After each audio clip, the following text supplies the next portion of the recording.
All right, I'm in the blast off tournaments. I'm in the opening round. I'm in my practice account, so I'm going to do a practice round here.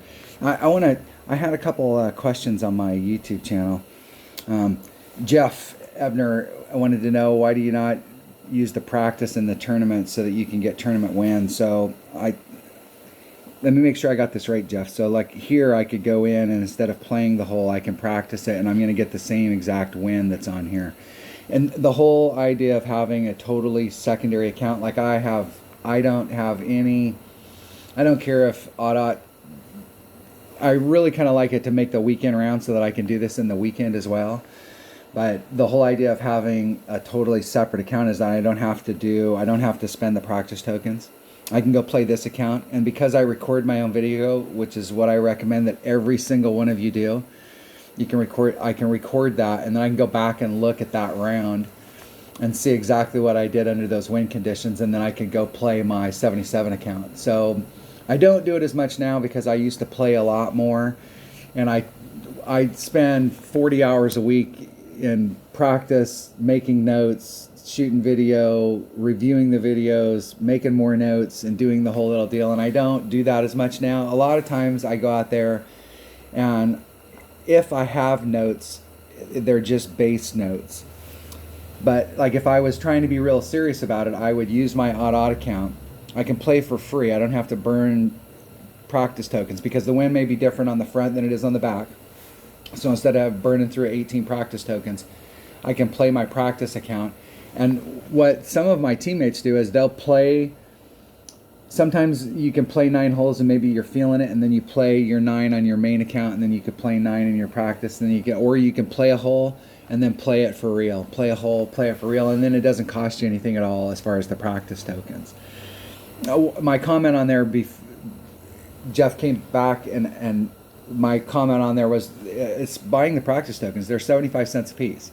If you're buying practice tokens and you're buying the tees where you're doing it where you can get 6 practice tokens for 500 gems, I mean, if you buy a pack, you're getting some balls, and you're getting 500 gems, which is the hard currency in Golf Clash. And it can, if you're doing that, and what's so funny about the practice token stuff is before we had the practice where you couldn't practice, they would put tournament holes in every division, in some tour in every division, so that we could go out there and play them during the week. And you had to play a lot because you weren't getting those holes very often. But it didn't cost you anything other than you were going through a lot of inventory just out there playing. But people were bitching that, well, you're on teams and all you guys are doing is just shooting a bunch of stuff and then sharing notes. And so they changed it for the people who were bitching. And then they turned around and put it all back in there, and now you just have to pay for it. So those people that were bitching got exactly what they want. Now we can all be in the same boat, but now we just have to pay for it. And it cracks me up. And I refuse to do that because the monthly charge, I'm just like, I live in America, for those of you that listen to me overseas, and everything's a monthly charge. Everything. You want to get Netflix, and Netflix just went up to $20 a month, and you get power, and you get phone, and you get internet, and you get your insurance, and you get all of this shit just adds up. And I'm done paying some company to play a game $20 a month. I did that before. The game that I played before this, you paid $20 a month just to maintain. And then if you wanted to get ahead, then it's like buying balls here, but you were buying $100 packs. You never bought anything less than a $100 pack. Because why would you? That's just the deal. And I started playing Golf Clash so that I could get out of the environment of spending $300 to $400 a month to play a game.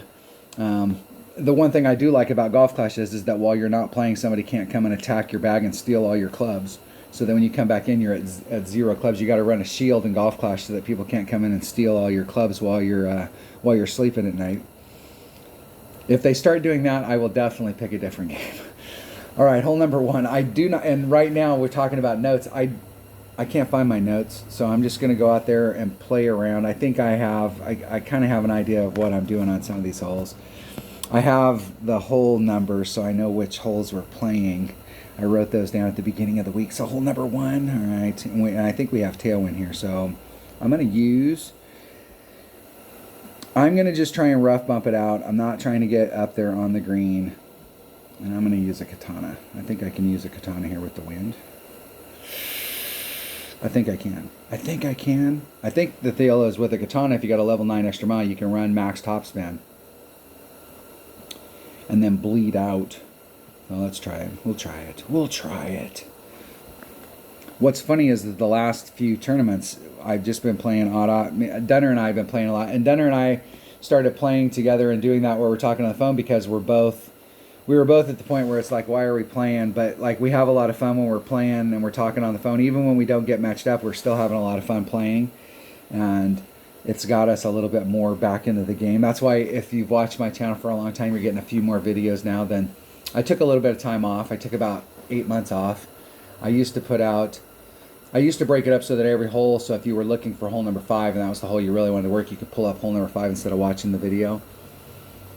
But I have videos out there for just about every hole in the game, individual videos that are out there. I think I've got like 4,500 videos on my channel. Hole number 1. Let's roll. See if we can get up there and get an eagle. And sometimes with my auto account, I'm trying different shots with that account than I am with my 77 account because I'm not sure, like they're a risky shot. And I'm not really sure that I want to play the risky shot. But in this account, I can go out there and I can try it out and see if it's working. There's that second balance.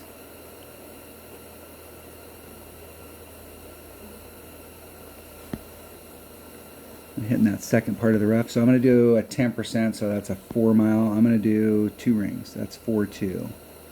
That's 10% and a little.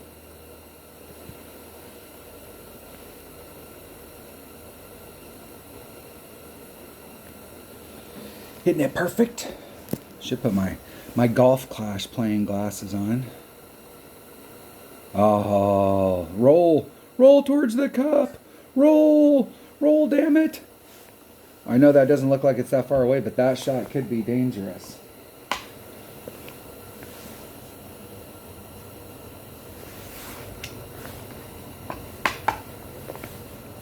It could be.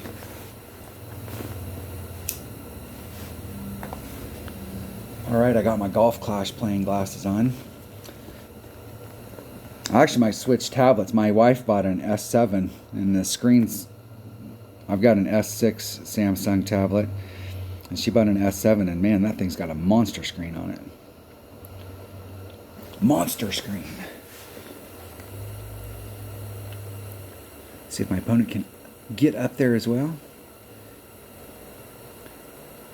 And I haven't, that's the first shot that I've taken all week long on this hole with a katana, so trying to see what different things look like. In my 77 account, I'm definitely going to just bring out and play it with a Titan and just do that rough bump just like my opponent did. Although there's still a lot of work to do to get that chip to go in. Let's see if I'm in the range.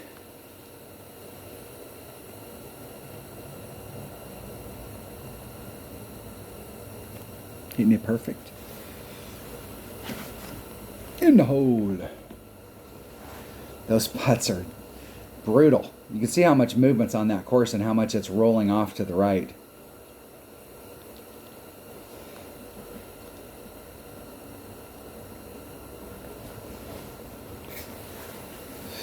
With this kind of wind, I'd really like my opponent to aim right at the flagpole. I want to see they're off. They're kind of hedging their bet a little. No, they're at the flagpole now.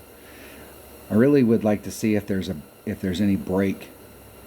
Because this hole used to play, you could hit it straight to the cup with wind like this, which the wind is not really affecting that ball.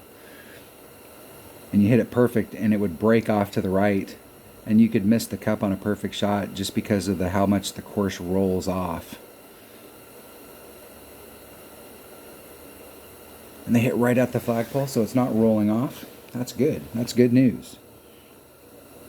That's good. Hole number 2.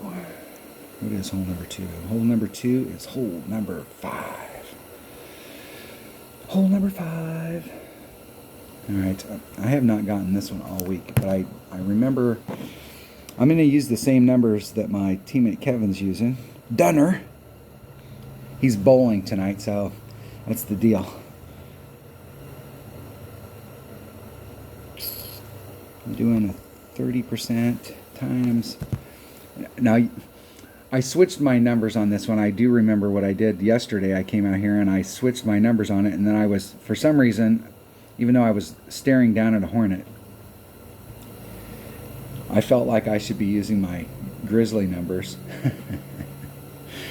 And I used I did 0.9, and I should have done 1.0, and I just barely missed the cup. But I'll tell you, I rolled past the cup and I got down there on the back side on the bottom, and it is a dangerous ass putt from back there. I'm gonna use a marlin. A marlin. All right, here we go. Here we go. I'm doing a 30% plus 0.2. Now I'm in a slightly different spot than my teammate's doing. I believe he's doing a rough bump here, so he's not quite as deep down into the hole as I am. And I'm bouncing it over the sand. Dunner's doing a 20% plus 0.2. And I'm going to do a 30% plus 0.2. I'm right there. Right there. The goat.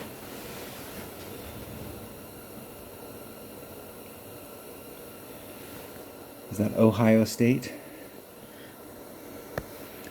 Here we go. 4.9 equals 6.37 rings. I'm doing a max number. I'm white ring off.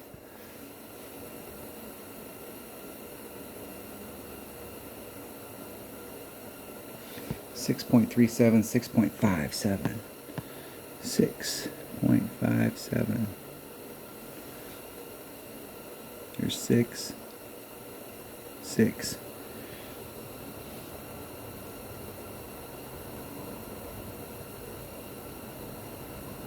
Hitting it perfect. Let's see if I can get one to drop this week. And that looks like it's going fast. In the hole. Now, plus 0.2 helped.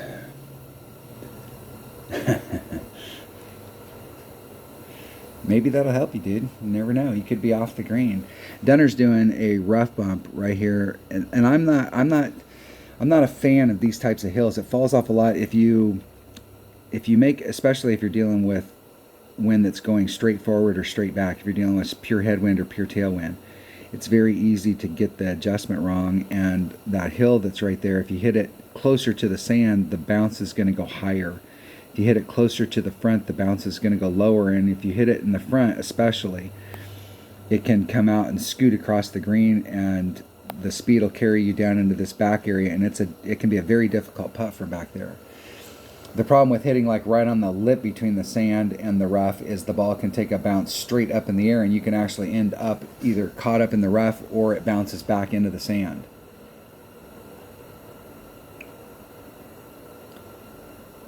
Just a bit outside.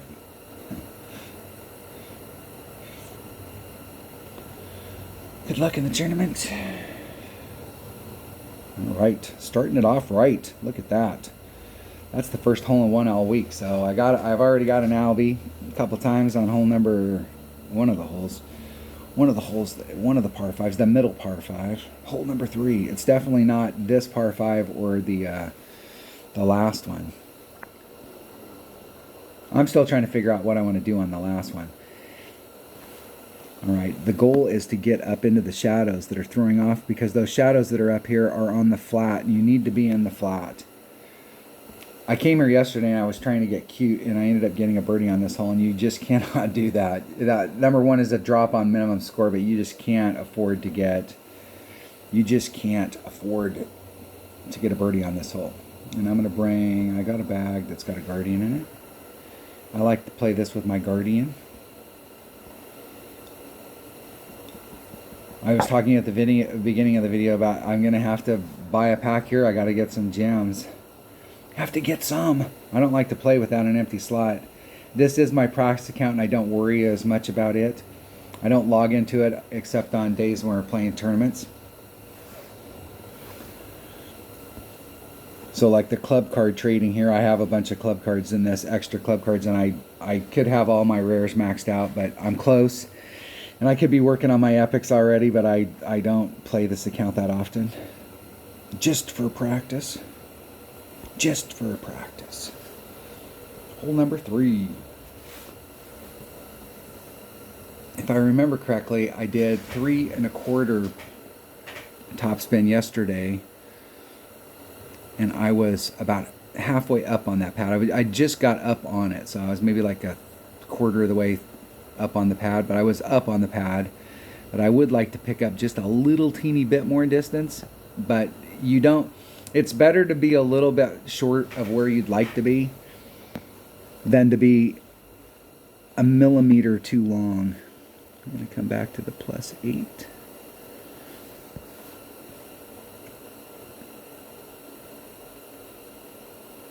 Three and a titch.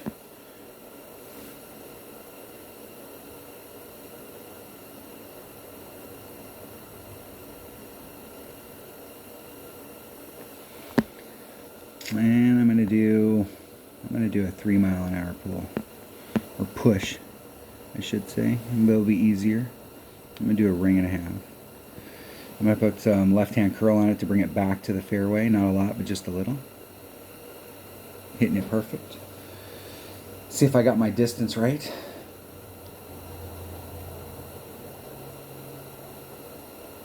And that's really right where I want to be. I'm gonna be right there at the tip of that shadow. I did leave some on the table, but I will tell you, I would rather be where I'm at. I'm totally comfortable with that spot. I would rather be there than to be even a little bit long, because if you're long there, you're screwed. You're laying it up to the top, and there's a lot of, you can put yourself in a really good spot up there in the top to go for it, but this green does not lend itself to making shots from distance. And anybody who's played this green in this hole and been in that spot, especially in one-on-one, because in one-on-one there's a lot of times you're not going to make it over. You're going to have to lay it up and then go for it, and it's a very difficult shot. Very nice. My opponent got a little bit more distance than me, but not much. So we're both in really good spots.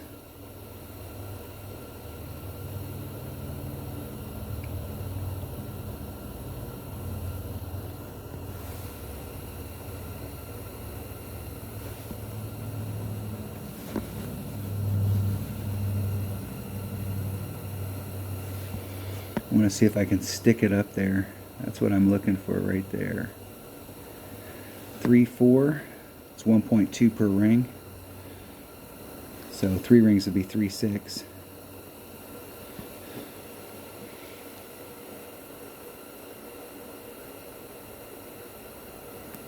Getting it perfect. The only time I've ever made Albie on this hole is by doing one of these backspin shots and getting it right and bringing it back there. I think I brought a bigger ball one time, and I did make it with a sniper and was able to bring it in. I've always liked, I've had more success trying to bring it in on the right and then bring it back to the left. There is if you can get up there far enough and you've got a big enough club, when you're dropping it down and you're doing the rough bump, you can bring it right back down to the hole. The problem with that is that there's a slide there because it's going down the hill, so the first bounce is good, and then if the second bounce catches wrong, it can slide off the back of the green. And it can shoot really, really hard. Consistency-wise, usually what I was trying to do yesterday was I was trying to fight against a headwind, and I knew I wasn't going to make it, and I'd put on like 7 backspin. And if you don't make it and you hit the rough with 7 backspin, you're just going to get stuck in the rough. There's just no 2 ways around that. And I sat there and looked at the shot, and I knew that I was going to get caught in the rough, but I was like, I'll try it anyways. Maybe I can muscle it up there a little. And the answer to that question was no, you can't. In the hole.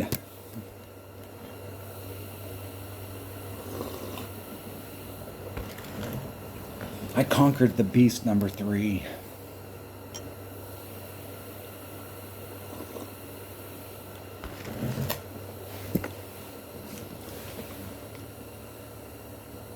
Let's see if my opponent can get in. There you go.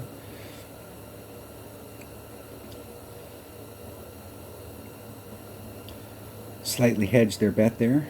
From that distance, wind won't be a factor, but I would have moved it over so that it was halfway between the edge of the cup. So if you hit a grate to the right, like my opponent did, it could still go in. But they were so damn close. If they aimed right at the flagpole, it probably would have went in on a grate to the left or the right. They were that close. But sometimes you might be in that area where you're not quite sure, and you can hedge your bet. So the flagpole's coming out, the flagpole's here, and instead of going right at the flagpole, you split the difference. And so you split the difference between the edge of the cup, and if you hit a perfect, it'll go in right there, and if you hit a grate to the right, you could catch it. A grate to the left will miss completely. So if you're really close like my opponent was, by aiming at the flagpole, really, if they would have hit a one ring grate to the left or the right, it was so damn close that it really probably would have went in. But if you're far enough back that you want to give yourself 2 chances to get in instead of 1, you can hedge your bet. Now, if the course breaks this direction, I'll almost always set up on the opposite side of the break. So I could potentially, in that situation, if the course breaks, I might get lucky on all 3. But a perfect would still go in the hole. And so if you hear me say I'm hedging my bet, that's why I'll move it off the flagpole and I'll split the difference between the edge of the cup, and it may give me 2 opportunities to get in instead of 1. Maybe. Sometimes. And I'm sure you've all heard me go, I can't believe that went in. And I did. I hedged my bet and then it went in. So I was like, it doesn't always work out, but when it does, it's awesome. Awesome. Hole number 4. I'm still trying to figure out. I really don't have a game plan here. I was trying the rough bump. And what I found trying the rough bump is the first time I came here, I brought out a navigator to cut the wind down, and I didn't have enough side spin to get me back to the cup, so I had to pull it over into the narrow part of this green. And Kevin and I had a long discussion one day before we got on. We were going through the holes looking at them.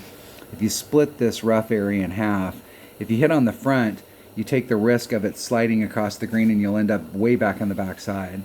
And so really you want to do your rough bump on the front side, where you have the risk if you pulled it back, especially if you had tailwind and you pulled it back too far and you missed the green, which one of my opponents did yesterday, or missed the rough, then it'll just bounce off and you'll end up in the same area back here in the back. So what I was trying to do to give myself a better shot was to use this rough area because it's not as narrow and it's flatter here, and trying to hit more in the middle of it so I have plenty of room in front and behind, and then bring it back to the cup. But if you're over here, you need side spin. So a 1 side spin ball didn't work. So yesterday I tried a quasar, and it got me most of the way there, so I did have to kind of get right into this area. I was still in a fatter part of the rough, but it was, so today I'm going to switch to a katana.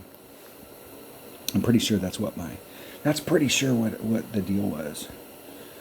So I'm going to switch to a katana. And I'm almost positive I was doing it 20%.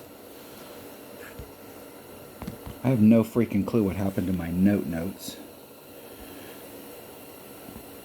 I will have to go back tonight because Dunner and we're definitely scheduled to play tomorrow afternoon when he gets off work. I've got to do some work tomorrow, so when I get home, it'll probably be like 8 o'clock his time before we can start playing, but I'm definitely going to play my 77 account tomorrow, and I want to have a clean set of notes before. So tonight, when I get done, I'm going to go back and watch. I haven't gone back and watched any of my video this week, so I don't know. Hell, I don't know. I don't know. Grizzly?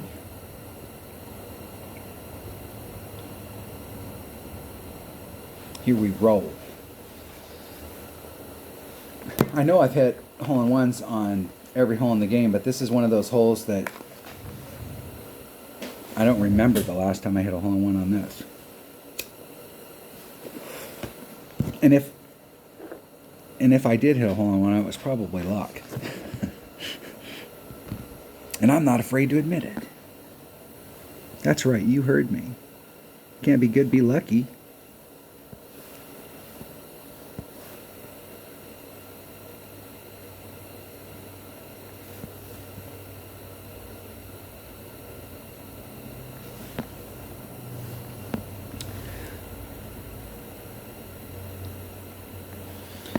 Okay, this should be 3.24 rings.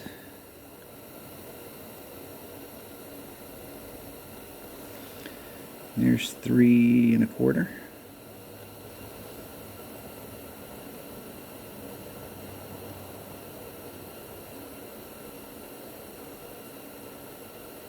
And I hit it great to the right. Ah, perfect would have been nice.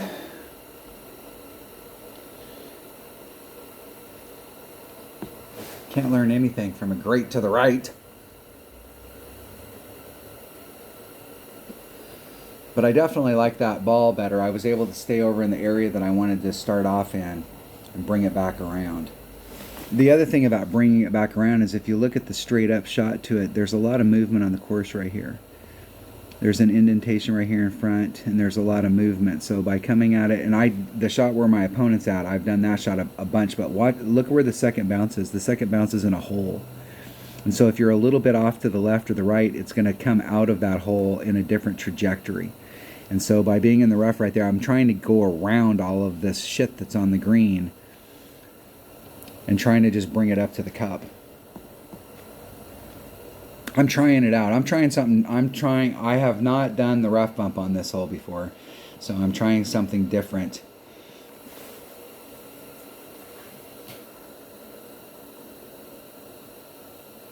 You can see that indentation that's right up there that I was talking about.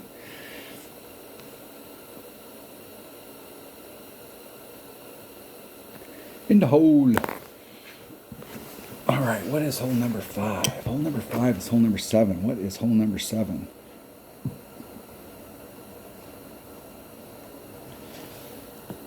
I think this might be the mid par 4, and I've been demoing a different shot on it that you can take with a lower power ball that'll put you in the same spot that everybody's trying to get to when they hit off the island.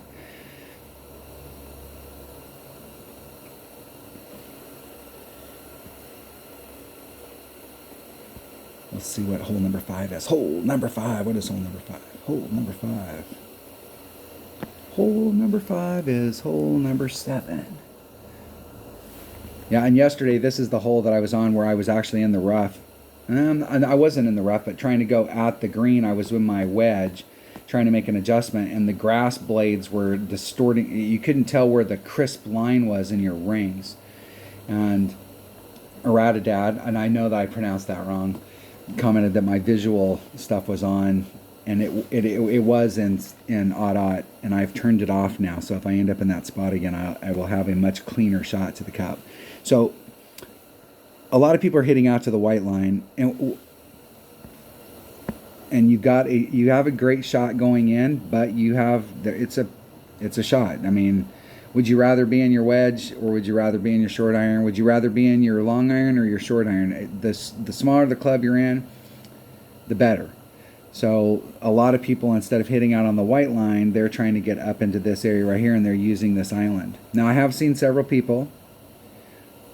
The very first round I played in the week, my opponent hit right here, clipped the rough, and bled out and was able to stay up here, and I think they ended up dropping down to the fringe. And then yesterday I had an opponent that came through here, and they hit right here fine. They clipped the rough, but they ended up in the rough on the back side. Most people are just they're not trying to get too greedy. They're just trying to land right here. And depending on the wind that you have, your red line for coming through this spot, it can be very tricky. So at the beginning of the week, I demoed this shot out here. I think I used a katana with my extra mile. And then yesterday I demoed the shot from this spot with a katana and my big topper, using all of the topspin. So my ball guide's going off into the trees here. I was aiming actually right at this tree. And then when I put on all the curl, my goal is to clip the rough right here. Clip the rough and then bleed out and end up right here in the front. So that's what I'm trying to do. And I started doing this shot right here because I play with my big topper a lot, and I always have a big topper bag. My number 3 bag is always a big topper bag in one-on-one. It's a big topper, big dog bag. And that bag will save me on a lot of holes where I can go out and play the hole really aggressive with that. But if I don't win the hole, then I end up going to the shootout with the big dog, and it can hurt me in the shootouts, but that bag can help me in one-on-one play. But this is a hole that I almost always play with my big topper because I can come out here with a marlin from this spot and try and get my ball right out here in front. Big topper. We'll try it again today. We'll see if we can get it done. We'll see if we can get it done with a 3 side spin ball. Got the 3 side spin ball, and I'm going to use my number 3 bag, which I've got the Guardian in. I don't think I'm using my... I don't know that I'm using my APOC in this. There is one hole I'm using my APOC. So I'm going to use that bag. Let me switch this back up so I don't get screwed up here. I switched my number 2 bag because I'm not using a rock in this tournament. We'll use that bag right there, and a katana. Or a katana, as my buddy Dale Appleby calls it.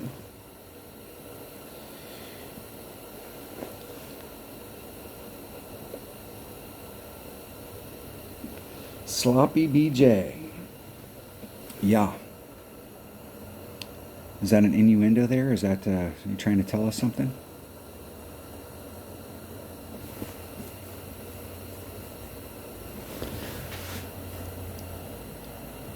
Opponent switching to a Titan.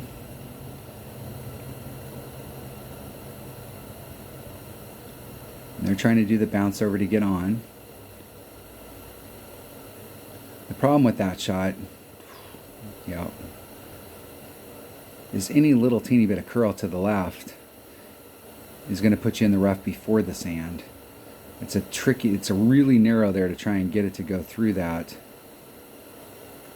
That's exactly what it looked like it was going to do. If you put any curl, I mean, their second bounce was right against the transition between the rough and the fairway. So I mean, any curl you put on it, it's just going to put you in the sand. I want to see where my second bounce is. Second bounce is critical.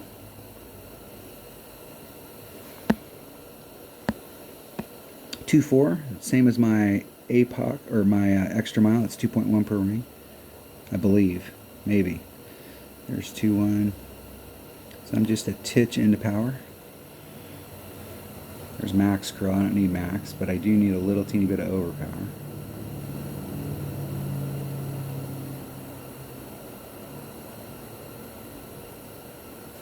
Hitting it perfect. Now it's all a question of whether I over curled it. Perfect.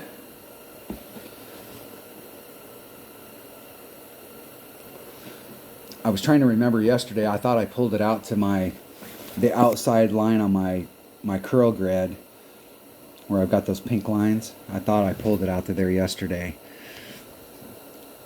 So I was aiming right at that tree trunk, maybe a little bit to the right of it.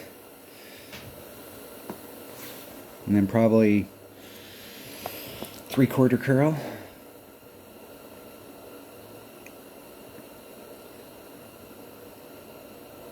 Close. Close. All right.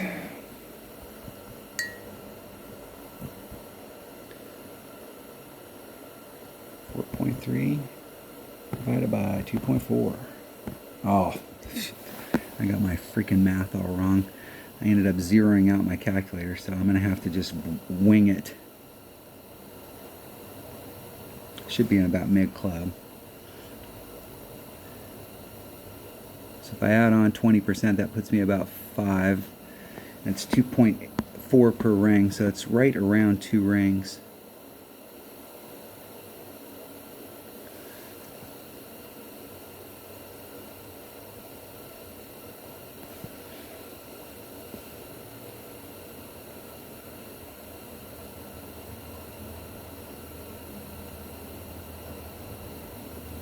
Hitting it perfect. See if I got that right. That was my eyeball trying to remember where I was at. In the hole.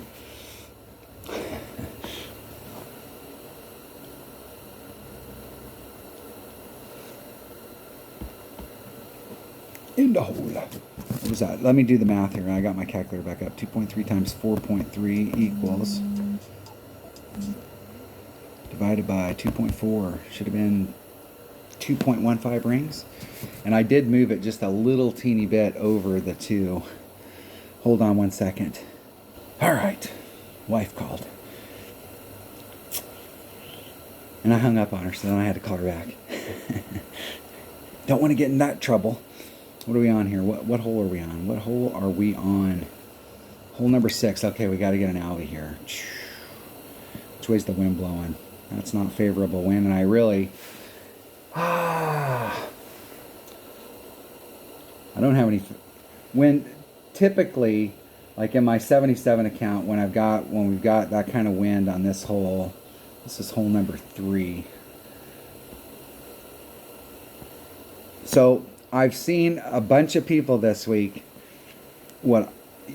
It's kind of like we've got the short diving board and we got the long diving board, and I'm always interested in getting down in here because it gets me more forward distance on my first bounce.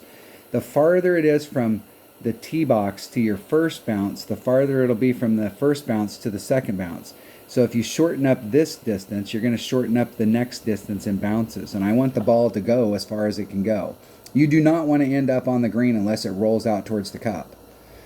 You don't want to just dribble out on the green here. That is death. And that's happened to me once already this week, where I thought I was going to get caught on the fringe, and then it just dribbled onto the green. But the farther I can get forward here, the more I can get on the other end. And so I've seen several people this week using this platform, and the tee box is up here and this island's down here, and it's super easy to overhit, especially with a tailwind, which is what we've had so far this week. It's super easy to overshoot this where the ball carries. And we've all seen this happen, where we've got a wind and we adjust it out and we add on some percentage. But even there, I mean, how much farther a pure tailwind can carry the ball and people overshooting it. And if you get towards the edge, what it'll do, the edge kind of rolls over a little bit. If you get right on the edge, it'll just take a flat bounce and you'll end up clipping this wall over here. So I usually always try and get my shot as far this way as I possibly can so that I can maximize my distance. With a headwind here, my typical play is to use a power 4 ball on this. And if I don't have any headwind, you can get away with a power 3 ball, but if you've got any headwind, you can use a power 4 ball, because just like if you've got tailwind, it's going to carry it a lot farther. When you have headwind, it's going to kill it. It's going to kill that shot if you've got any kind of headwind. So using a power 4 ball really can help you get back in the same spot you'd be with the power 3 with tailwind, so that you can get yourself either up here on the edge. And where I find myself more often than not, as you get close to the cup, there's kind of a hill right here. And if you can make it over the hill with even just a little teeny bit of speed, it'll roll down that hill. And once it hits the green, especially if you're up on this side, once it hits the green, it starts rolling.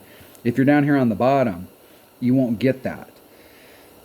And so in the past, I've always tried to be on this trajectory where I'm skirting along this rough, and I end up a lot right up here taking the shot down to the cup. It is easier to take the shot to the cup from the bottom, but you do not want to end up on the green if you're on the bottom, because the ball will roll out and it'll roll down into this area, and this is one of those old holes that you can have a max overpower putt on. So it's better to be right off the green along that ridge, or on the top of that ridge, than it is to end up even flirting with getting on the green, unless you're going to roll out to the cup. But with headwind, it'll be a little bit more difficult with a power 3 ball. So I'm going to switch. I'm going to stick with a power 3 because I don't really want to. A power 5 ball is too much. It's too much. So if we were playing in expert with expert winds and we had a big headwind, a power 5 ball is what you're going to need to pull out to fight against that headwind. But on this hole right now, it's too much. It's too much. Hold on one second. All right. Par 3. What ball am I going to use? What club am I going to use? Using my extra mile. This would be a really good hole for, depending on where your clubs are at. That's the thing now, is the whole thing about clubs is you may be able to go out there and you have an upper developed club and you can go out there and hit it with a power 3 ball. But if you've got a power 3 ball with topspin boost or a power 4 with topspin boost, you can get to the same damn area. And so it's now, with all of the ball combos that are out there, It's hard. It's difficult to say like what you should or shouldn't do. Or it all depends on your ball inventory. If you get my teammate Mike D, he's got every damn ball that's ever been made. I would, if you're buying balls, buy, you know, like the 444s that are in that pack. Unfortunately, you've got two different balls in there, so it's kind of nice when you get some of each, but it's also nice if you're looking for 444s. 444s, really, when you think about the 4-power balls, other than them not having precision, they can pretty much fill the bill on anything. Like you may have a hole where you don't really need the 4 side spin, but that ball will work.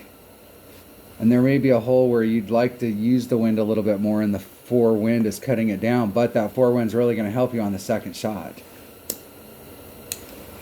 And the second shot's really the money shot, so as an all-round ball, there may be one other ball, 4-power ball that you could have in your inventory, but you could get a ton of stuff done with a 444.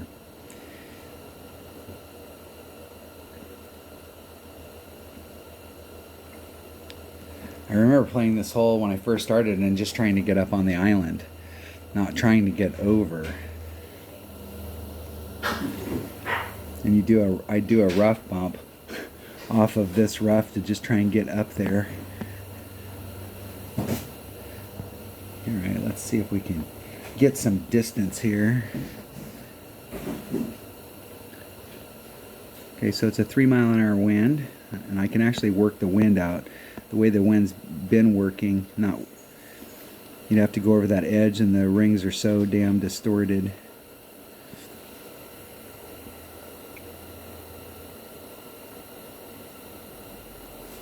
Hit it one ring great to the right.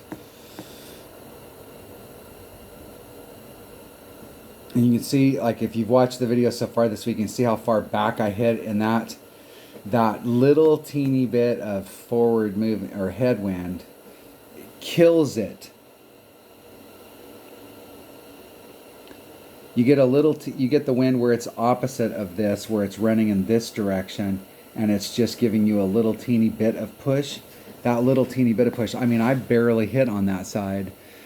I was probably only maybe a fifth, maybe a sixth of that fairway into it. But with the little bit of wind that we've been getting and leaving the wind in, I've been almost overshooting it.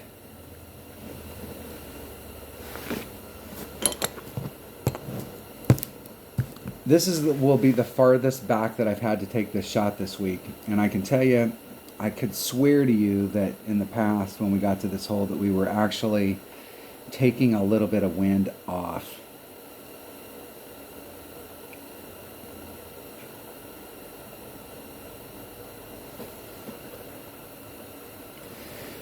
But we'll see where I'm at.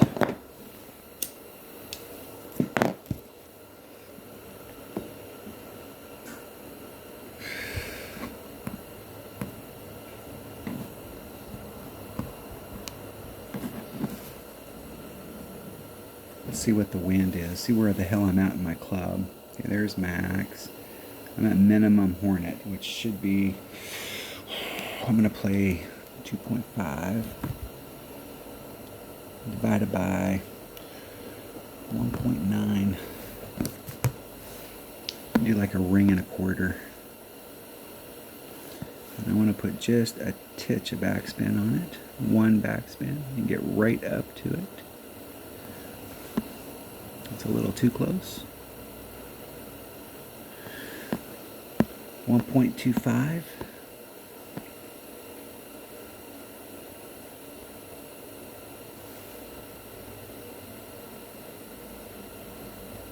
One and a quarter rings. Now I just need to hit it perfect. Oh, and I hit it great to the right. If I was going to hit it great one way or the other, great to the right's better because the ball was going too fast. I was still a little bit too close, but it does break a little bit to the left. That's a product of hitting it great to the right. Perfect. In the hole. You have to get an albie on this. The people at the top of the bracket are going to have an albie on this hole. This is a hole that they're counting on getting so that they can get to minus 16 so they can get into the hunt. And in my qualifying round, there was 4 people at 16.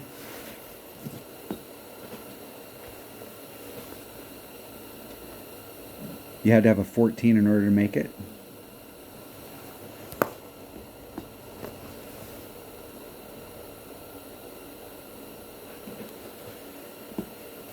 Let's see what I had. I think I came in with a 14. I think I dropped. I know I dropped one shot off the minimum score, and I didn't pick up one of the par 4s, but I did pick up some shots. But I do think I came in with a 14, and I was in the. It took a 14 to qualify. Hole number 7. It's hole number 4. I think this is the last of. I think this is the island par 3. No, the island par 3 is hole number 1.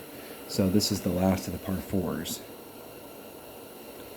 I jacked this one up yesterday because I came out here and I set the shot up so that I could do a max overpower shot, and I didn't have to. I could have just did some overpower and got up there, and I was dinking around on it. And I didn't do myself any favors. It's like, could I have screwed that shot up any more than I already did?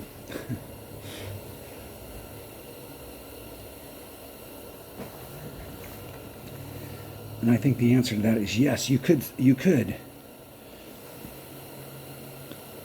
But I ended up in the rough, and that was not good.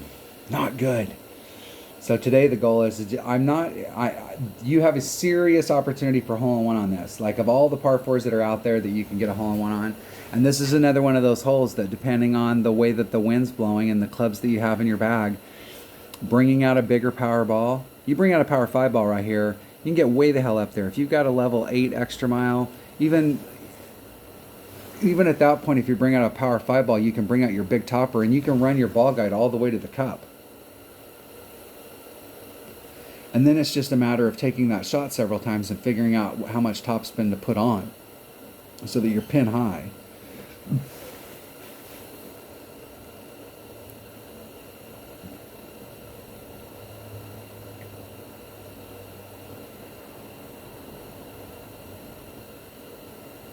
With that wind, if they hit a max OP shot here, they're going to be pretty damn close to being.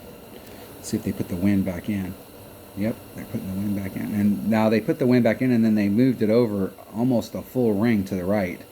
So if you're going to push the wind back in, be careful that you don't put the wind back in. They put the forward wind and some of the side wind back in. And that's why they're running along that right-hand side of the course, because they put that wind back in. That's a good spot from right there. That should be a pretty makeable shot. Pretty makeable.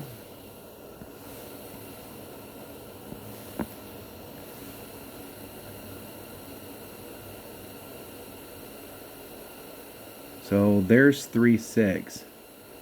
I'm going to leave the wind in. I'm not even going to adjust it. I mean, we're getting almost pure tailwind. I'm just going to leave the wind in and no overpower. Just take the shot. Hitting it perfect.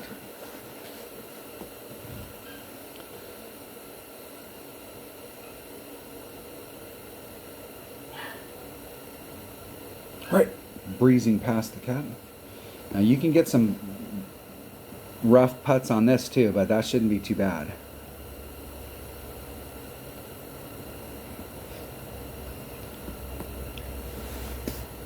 This hole was in a tournament a couple years ago, and I had several teammates that were like, every single time they got on this hole, they had this hole dialed in. They were bringing out the right equipment so that they could set the shot up and they could not have to do overpower and just take the shot. But they had this hole dialed in, and they hole-in-one'd it a couple times. Each of them hole-in-one'd it a couple times that week. They were on fire. And in this situation, you can zoom. That's the flat ground. You can zoom way in on your ring set. You always want to go as close as you can get on your ring set.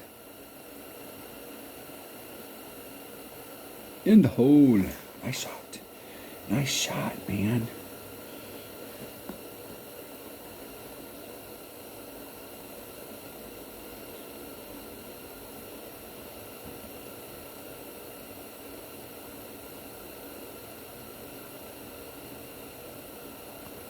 Hitting it perfect. In the hole. All right, that was one I missed yesterday. I got the Albie on hole number 5 yesterday, or is it hole number 6 yesterday, and I didn't get this one. But you got to get that Albie. The whole deal is I picked up number 2, and you've got to pick up 4 per round to stay up with at the top, and then you need to pick up that one extra shot to get you past 32. So you can't drop any of the par 4s, and you need to pick up hole number 6. I mean, that's just you have to pick that up. It's too good of an opportunity. And I know there's some people out there like, yeah, we bringing out those big par. Hey, they sell them, we buy them. And if you buy them and you have them in your inventory, use them. That's why you bought them. Just for this. What cracks me up is when people are out there playing one-on-one and they're using special balls, and it's like there's going to be some tournament that you're going to wish that you had that ball. Hole number 8 is hole number 1. And if I remember correctly, I'm trying something different on this hole as well, because I'm trying to I have been doing it with no spin at all.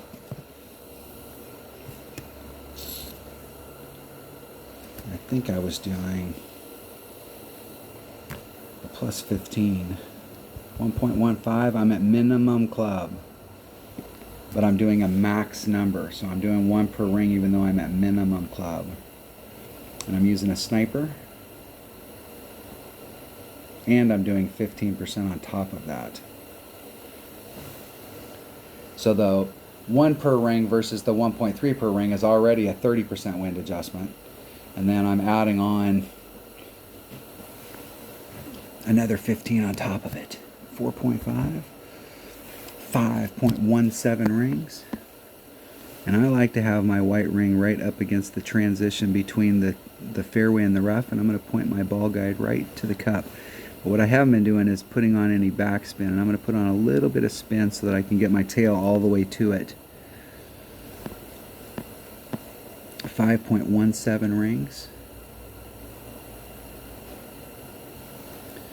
Okay, there's 5.17.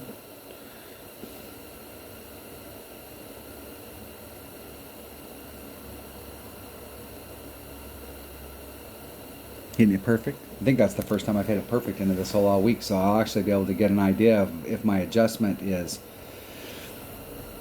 right. Ooh, and I slightly over-pulled it. And this is the first time this week that I put, it was rolling up, the ball guy was showing that it was going to roll out exactly like it did, but if I didn't put any backspin on there, it was actually rolling farther up. And it was changing the downward trajectory of the ball. And that looked like it was a pretty good overpull there, so I think I'm going to scratch out the plus 15, and I'm going to try a plus 5.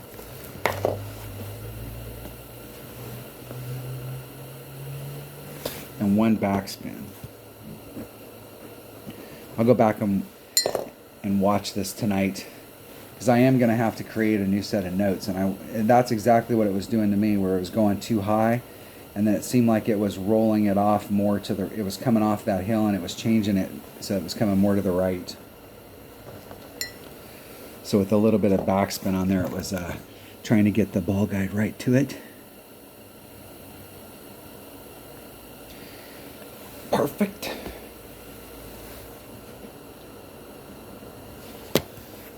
All right, here is where I'm taking a little bit of a chance. And I'm practicing this shot. There's a bunch of different ways that you can come at this hole. hole number 9, but I'm trying to get aggressive with it.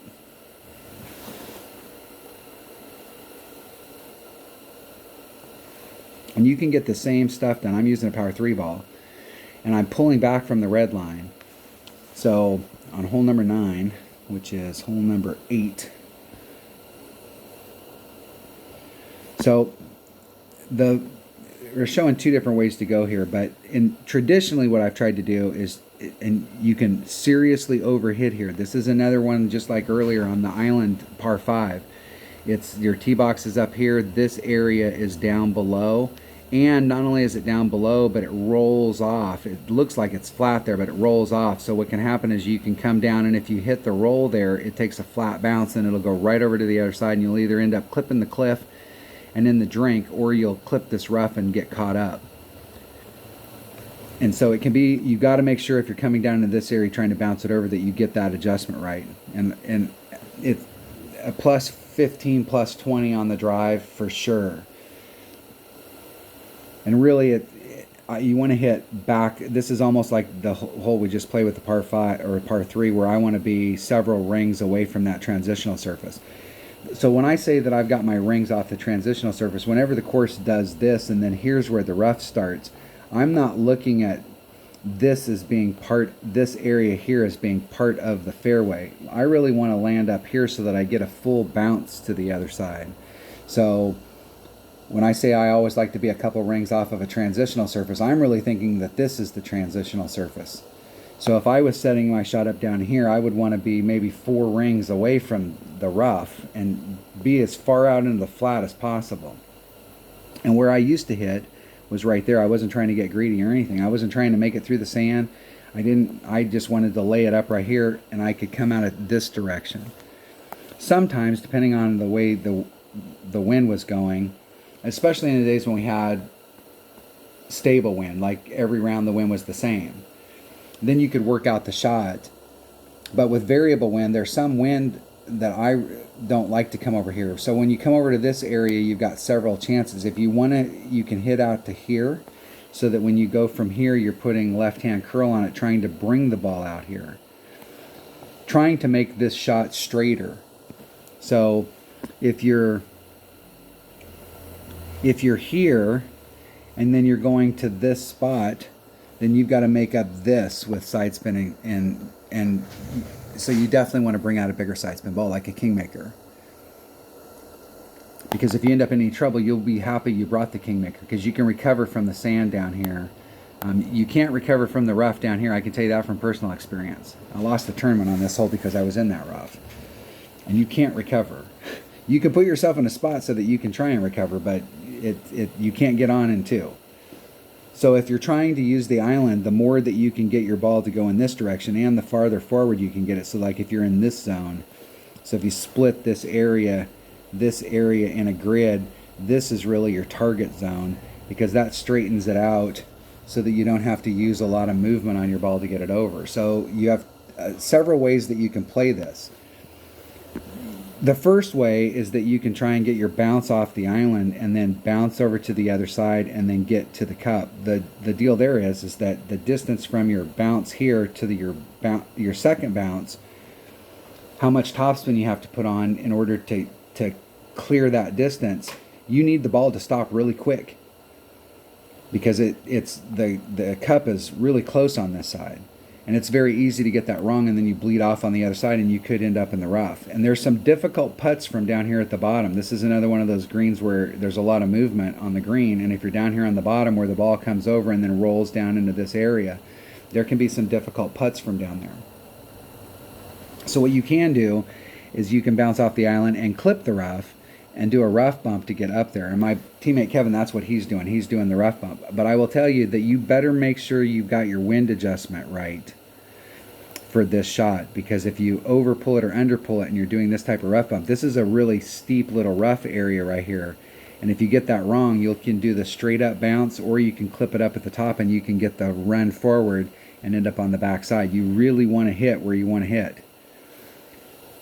So consistency wise, because I don't ever really, you can get albies on this hole, but this is a low percentage albie hole in my opinion. if I come at it from this direction, I don't have to contend with that chasm or that cliffside right there, and I can roll it up to the cup. So from down in here, where I normally put my ball, I'm trying to get my first bounce to there, and then I'm trying to side spin it back over to the cup. What I'm trying to do today is I'm taking the yellow line, but instead of landing down here, what I'm trying to do is I'm going to bring out a 3-power ball, 3 side spin, and I'm going to pull back to the +8 mark. Because if I push it all the way up to its red line, the curl, I'm taking it, I'm pushing it so far forward that I'm almost taking it to the point where curl's not going to work. I've pushed it past all the curl that I can get, and even max curl, I can't make it. And if I hit anything great to the right, then I'm screwed. So I'm going to pull it back to the +8 mark so that I'm up in this area, and then I'm going to apply curl so that I can try and run it right up this fairway and get it to stop right before this, which is maximum short iron, minimum long iron range. I've only taken this shot once, and I think I did, seems like I did a +10, and I over pulled it. So if I get that shot again, I'm not going to do anything just other than a straight adjustment so that I can see where the hell I'm at. Let's see which way the wind's blowing. Maybe. I timed out. I timed out.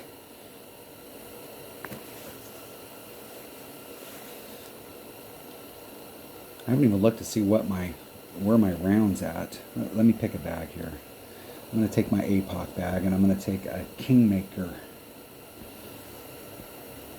It's not the king of balls, but it's the maker. We got pure tailwind. And I'm doing a +20 on the drive. So 1.2 times whatever the wind is, divided by 1.5. 1.5 per ring. Everybody should let me know if there's some people out there that want me to do some videos and go back to the basics as far as like wind ring adjustments and using the wind ring method. If there's people that watch the channel out there that would like me to shoot some videos on the wind ring method, let me know. Leave some comments. I have some videos when I first started shooting. I've got some videos on there on using the wind ring method, but it's been a long time since I've shot any how to make up, because I have a little cheat sheet sitting next to me. You can use the app, and a lot of players will use the app on a secondary device, so they have their phone and they've got the app on their phone.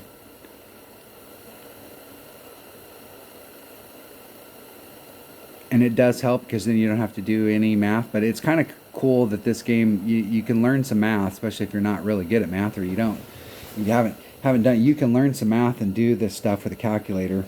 So I use my phone when I'm playing one-on-one. I just do it in my head, and sometimes in the tournament I'll do it in my head as well. But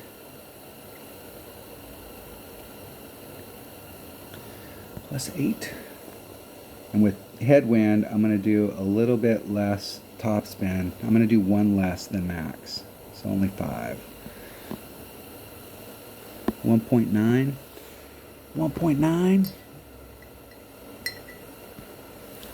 It's 2. I'm going to do a ring and a half. It's probably an overpull, but that's all right. Max curl. Hitting it perfect.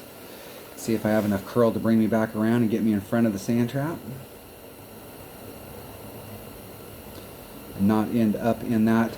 I took the one topspin off. It looks like I'm way short, but I had max topspin on there the other day, and I ended up in the rough, or I was in the rough. And so I'd rather be, where I'm going to be at right here is going to be long iron. And I could set it up so that I could do a rough bump right here from where I'm at. I think my Grizzly has enough topspin to get me up there, and I could do a rough bump from there, and it's a lot flatter right here on this rough than it is over here if you're using the island. You can see if you're using the island, you're coming in at it right here, and it's a little bit steeper. But I'm going to do just a straight up shot. No, I'm just going to do a normal wind adjustment. No elevation change, no nothing special.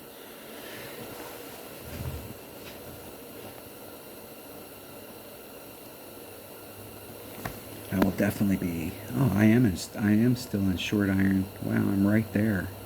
I don't think my Hornet, does my Hornet have enough topspin? It does.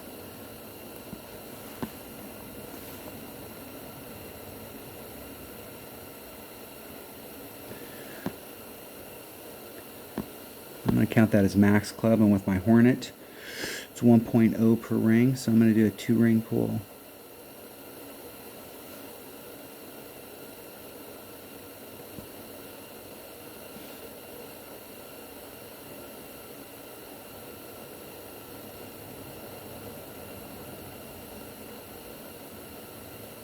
Hitting it perfect. Let's see if we can get even close to the cup. Woo! In the hole. It's been a long time since I got an albie on this hole. It's always from distance, and it's always where you can go, wow, I got an albie on it, but it was a little bit of luck.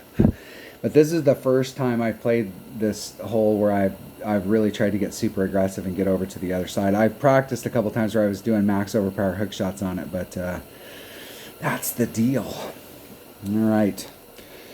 Minus 17 after 9, that is exactly what we need to have happen.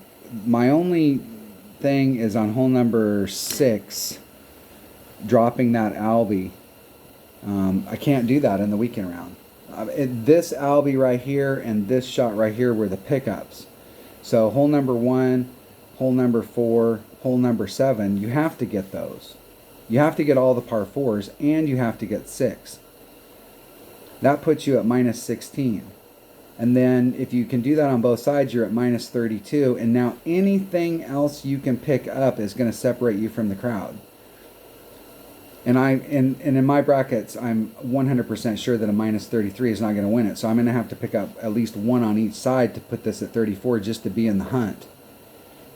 So picking up 2 of the shots that I'm really trying to pick, the extra shots, but dropping 1 that I needed. It's a great round, but if we're going to pick up 2 shots, we don't want to be dropping shots off of the ones that we really need to get. All right, that was the opening round. In my practice account, I can see what the wins were and kind of get an idea of the deal. The whole thing is that on hole number 1, hole number 5, hole number, what was that other one, 7, those par 4s, really you're in a spot where wind is not, the second shot, it's not that big of a factor. You're at the cup, you're on the green. Now the second par 5, or the second par 4, you're not gonna, you can get on the green, but you're still gonna have a little bit of a shot that you're gonna have to take to get up there. Of the par 4s, it is the hardest. All right.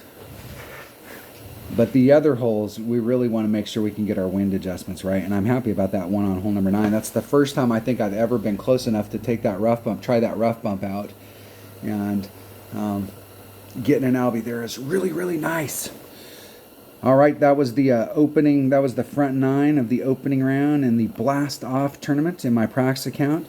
So I'm going to go in the house and have some dinner and sit down and watch that video and make a set of notes so that I can actually go into the next round with some notes. And we'll see what the backside looks like as far as wind. And then I can go through tomorrow with my main account and I'll have an idea of what the wind's going to look like. Thanks for watching. Be safe and have a great round. Have fun.